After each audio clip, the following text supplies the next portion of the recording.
Happy New Year, everyone! So, ito, mag-aalmusal ako. Hindi na nga ako nagluto kagabi para wala nang leftover. Bali, nagluto lang ako ng ham, tapos, ayun, tinapay, tapos, kopi ko brown.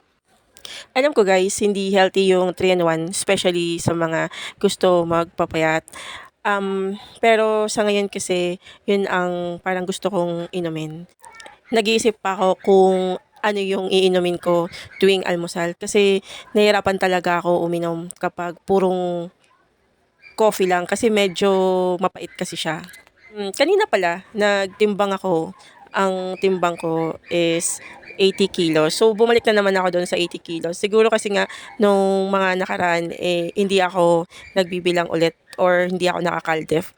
So, ngayon, sabi ko nga, since wala naman mga leftover na pagkain, sabi ko mag-start na ulit ako magtimbang ng food at saka, ayun, mag-calorie count.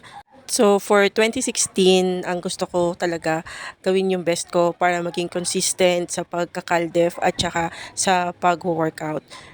Ayun muna for today guys. Bukas ulit. Happy New Year!